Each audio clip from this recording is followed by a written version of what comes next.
Hello tout le monde, on se retrouve pour une nouvelle vidéo récap des 3 derniers jours. Je suis trop contente parce que ça manquait un peu de papoter et de faire un débrief de ma journée. Donc on commence. L'expédition que j'ai fait était pour rejoindre Coronne à partir de El Nido. Et elle a commencé à 7h du matin où j'ai dû rejoindre le groupe. Donc le local où l'organisation est à El Nido. On a pris un grand bus pour rejoindre le bateau. On a eu presque 1 heure de route. On a rencontré l'équipage, on a déposé nos affaires et on est parti.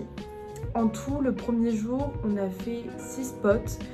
Autant de snorkeling que de la découverte de petites îles. Donc c'était vraiment cool et des fois il y avait un mix des deux. Des fois on avait une île avec des grandes plages et on pouvait juste à côté au choix faire du snorkeling ou chiller ou faire du volleyball. Le premier jour tout le monde était grave on fire, tout le monde était excité, la découverte de chaque personne parce qu'en tout on était 14 d'un peu partout dans le monde, surtout de l'Europe. Il y a eu juste un Brésilien. Le premier soir, on est arrivé dans notre petite île où il y avait des cabanons pour y dormir. Je viens d'arriver dans ma chambre comme j'ai pu vous montrer. J'espère que je vous l'ai montré et que j'ai pas oublié. Sinon, on fait un rapide tour. Ok, dans le doute où j'ai oublié de vous présenter ma chambre. Voilà, ce n'est qu'un lit double avec un toit. Point. Mais c'est super, ça fait le taf. J'ai pris ma douche. La première journée vient de se terminer, je me suis rechopée des coups de soleil, c'est cool. L'ambiance générale est assez particulière parce qu'en fait il y a plusieurs groupes. Il y a un gros groupe d'Allemands qui est composé que d'hommes et du coup ils restent vraiment entre eux. Ils parlent aux autres mais je sais pas, c'est un mix chelou. Et il y a un groupe de Hollandaises qui sont ultra sympas, elles sont ouvertes d'esprit et tout. Je leur ai demandé dans quoi elles travaillaient là-bas. Tout le monde a à peu près la trentaine, je suis la plus jeune. Et du coup je leur demandais ce qu'elles faisaient dans la vie et tout. Et en général, de ce qu'elles me disaient, c'était surtout du sociable et tout, ou de l'administratif. Mais on sent qu'elles ont la joie de vivre en elles et elles rigolent pour tout et rien et c'est fantastique. Et elles sont très dans le respect de tout le monde et elles intègrent tout le monde tout le temps. Vu que moi je suis seule et qu'il n'y a personne d'autre qui est seul dans cette expédition, on est 14, c'est vrai que j'ai l'impression de me sentir intégrée et ça fait vraiment du bien. Et je leur ai dit et c'est trop chouette. C'est passé trop vite, donc j'essaye de refermer les trous de la moustiquaire. De galère. Après cette nuit-là, il restera 2 jours et 1 nuit. Ça passe trop vite. J'ai pas l'impression qu'on ait déjà fait une journée. C'est fou. C'est fou, c'est fou.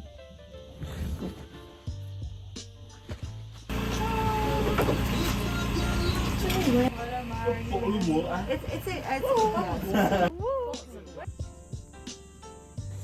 Le deuxième jour, on sent que la fatigue commence à arriver sur la tête de tout le monde vu que, moi personnellement, j'ai pas très bien dormi, le matelas était très dur et je bois pas dans ce genre d'événement et je suis partie me coucher assez tôt parce que journée soleil, puis tu nages, puis tu bouges.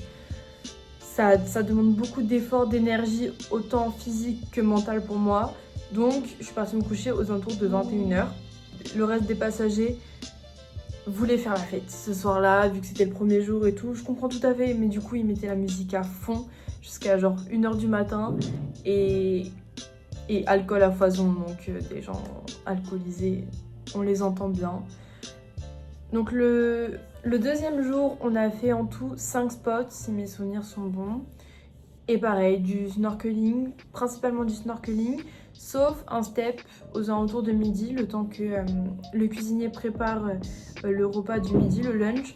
On est parti faire un tour dans une petite île qu'ils appellent municipalité, donc c'est une île-ville.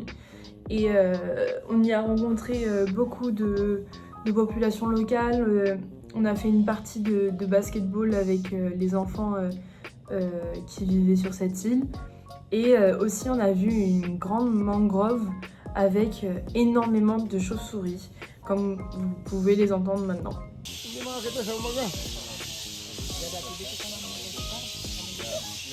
faut savoir que entre chaque spot, on a environ 1 heure de bateau et j'ai assez mal vécu le bateau en mer. Les premières expéditions que j'avais faites dans les précédents vlogs où je partais une journée en expédition, ça allait parce qu'en fait c'était assez court dans le temps. Mais là, je pensais que mon corps s'était habitué justement au mal de mer ici. Et au final, passer autant de temps sur un bateau, c'est vrai que je me sentais pas très bien. Chaque spot, j'essayais de dormir pour éviter de me sentir mal. Ça fonctionnait et dès le deuxième jour, tout le monde faisait à peu près pareil, sans avoir forcément le mal de mer. Mais tout le monde était KO déjà de la veille et comme c'est assez physique, on est fatigué. Donc le soir, on arrive sur une nouvelle île où on passe la nuit. Pareil, des petits cabanons, un peu moins bien isolés parce que le devant du cabanon et l'arrière étaient séparés d'un rideau. Juste d'un rideau, du coup toute la lumière passait et forcément le bruit évidemment aussi. Et là pour le coup on pouvait choisir exactement l'emplacement de notre cabanon et je me suis mise devant la plage, donc c'était incroyable, un coucher de soleil aussi fou furieux. Et ce soir-là, ils ont organisé une petite surprise où ils ont fait des bolasses avec du feu et c'était la deuxième fois que le guide faisait ça dans une expédition. Et il y a eu la soirée karaoké. Le problème avec cette soirée, c'est qu'on pouvait choisir les musiques qu'on voulait chanter évidemment, mais c'était uniquement des musiques anglaises. Donc j'ai chanté juste une musique et je me suis pas filmée, j'aurais dû, parce que pour vous ça aurait pu être très très drôle à voir. Le troisième jour commence. Et on est tous KO de la veille parce que du coup, c'est encore fini. La soirée de la veille a fini aussi très tard. On est tous KO parce que à chaque fois, à chaque début de journée, on doit se lever aux alentours de 6h pour un départ sur le bateau à 7h. On avait plus de distance à parcourir justement ce troisième jour pour pouvoir rejoindre Coron, là où je suis actuellement. Donc les distances étaient plus longues et on en a tous profité pour dormir directement quand on est arrivé sur le bateau après le breakfast. Et on a fait d'autres spots vraiment chouettes où il y avait une île et du snorkeling comme le premier jour au choix. Le nombre de poissons magnifiques que j'ai vus, c'est une folie. Il y a un truc qui me saoule, la coque que j'ai achetée là, pour aller dans l'eau. En fait, je sais pas si vous pouvez voir, mais c'est complètement flou. Et j'ai beau essayer de la nettoyer, elle résiste à l'eau, c'est parfait, c'est ce que je demandais de base. Mais j'ai beau la nettoyer et essayer que le plastique soit assez correct pour pouvoir filmer, bah non, ça me fait des vidéos floues. Donc c'est chiant. Juste pour vous partager justement l'univers marin que j'ai pu voir de mes propres yeux, l'univers marin en liberté, parce que c'est des espèces et des animaux non exploités. Tous les poissons sont libres de leur mouvement. Je passais des 20, trentaines de minutes à juste observer un poisson, voir comment il vivait sous l'eau. Et c'est impressionnant en vrai. Et même justement comment c'est vraiment écarté de El Nido, là où il y a tellement d'expéditions comme j'ai fait. En fait on voyait les coraux, les couleurs des coraux et je sais pas, ça a créé un truc en moi où j'étais très émue de voir des poissons et la végétation hors aquarium. On est arrivé aux alentours de 17h ici à Coron. J'ai pris directement un tuk-tuk pour aller à mon hôtel. Enfin arrivé à Coron, petite présentation de ma chambre. On arrive par cette porte et on rentre directement sur la pièce principale, j'ai envie de vous dire, avec un grand lit, une télé et la salle de bain. Oh, il fait chaud. Ok. Qui fait largement le taf. Je viens de voir qu'à côté de mon lit, il y avait la Bible. Je trouve ça très très drôle.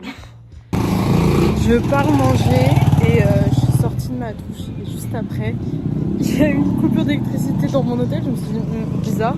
Ensuite, j'ai entendu les gens un peu courir de partout, même dehors. Et j'ai compris qu'en fait, là en sortant, qu'il y a une panne d'électricité dans toute la rue. Ouais, un peu drôle.